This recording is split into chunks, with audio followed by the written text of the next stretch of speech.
This is something that generates a lot of passion from a lot of people, but it's not exactly new. It goes into effect this year in Missouri, but we've had it in Missouri. Is that right? That's correct. We're actually entering into almost our fourth year working towards this, full implementation of the new revised standards. And one of the things I'd like to point out is that we have academic standards for all content areas. And when we're talking specifically about the Common Core, that's the term that's used nationally.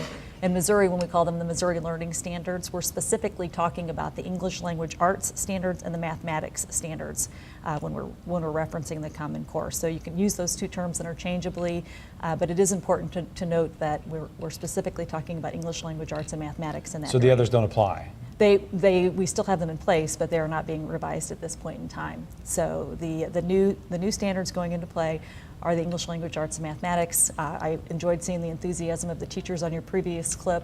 We're hearing that kind of enthusiasm about finally being here and able to fully implement the standards. Though not everyone's enthusiastic about it. Some people think that this is going to tie the hands of teachers. What do you say to that? Well, I think Dale probably addressed that well. We haven't heard a lot of concern about the standards themselves. It's more about the processes and about some of the supporting materials that could be used. Again, it's really important for people to understand that the standards are simply that. They just say what students should know and be able to do. Curriculum is still a local decision. I think there was a lot of confusion about the how we're going to implement the standards. That is still left up to the local districts, local school boards, the materials that will be used to support that, fully at the hands of the local schools. And so I think once the people, as Dale also mentioned, we'll be having some work groups coming in starting at the end of the month and fully reviewing English Language Arts, mathematics. They will also be looking at science and social studies, even though those are not under revision right now, and providing some good feedback on what they would like to see in those standards. As an educator, tell me why we need these Common Core standards. I think there's a lot of reasons. Probably we want to think about how the whole process originated, and that really was looking at the amount of remediation, the remedial coursework that was needing to take place in colleges. A lot of our workforce was coming to us saying, kids aren't quite prepared to enter the workforce ready. So we back mapped. The states came together and said, what does that mean? Instead of having 51 people or 50 people, and then some territories might have my job. Instead of having everybody doing their own thing, let's come together and let's say, what does it really take to be college ready? What does it mean to be career ready? And then take it back from 12th grade, 11th grade, all the way down to kindergarten. And that's what does a child need to know and to be able to do. And 4 years in, the teachers are telling you what? We've had some really positive remarks from teachers. I think they're excited about the way the standards are arranged that really encourages children to think, trying to meet children where they are in their learning processes, helping children to be their own learners. We know today if you ask someone to learn how to do something, the first thing a lot of kids do is they pick up their iPhones and they start to find out how to investigate how to do the learning themselves. Those are great tools. So people are excited about the application that can be generated from the standards. And so far in the schools, now a lot of, you're correct, there are some external concerns, but in the schools we're getting some really good feedback on what's happening with those standards. They're clear, they're more focused, and they could still be narrowed some more, but they're like that.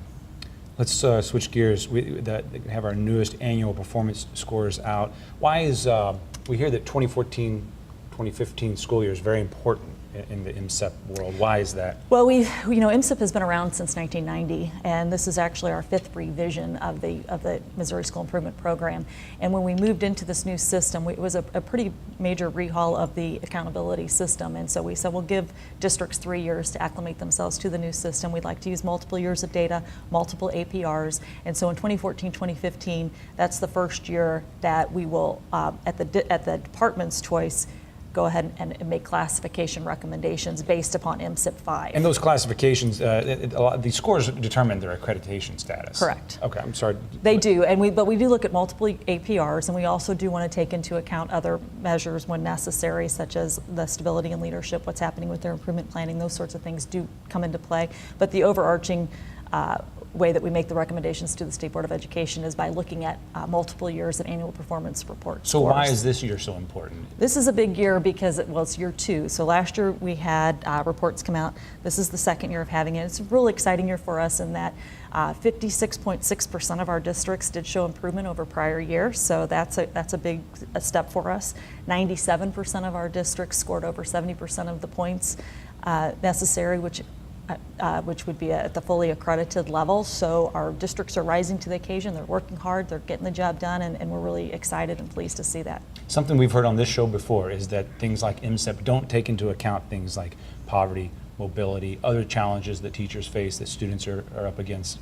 Do you recognize that? Where do we stand on addressing that? I think you can certainly make a clear case poverty matters, mobility matters. We have tried to take that into account in the growth, new to MSIP 5, we do have a growth measure for your grades 4 through 8 in mathematics and English language arts that does take into account those factors, and to date we have not shown any correlation between those. That's the one area that we can show that. I think what these reports do tell us is that, yes, I think it matters, but what are we going to do then about that? Then the next question follows. What are we going to do about that? I think that's when we start moving towards what kind of interventions make a difference for kids for children of poverty. What kind of interventions do we need for districts who have a very mobile population? Because that's really across the state, the mobility.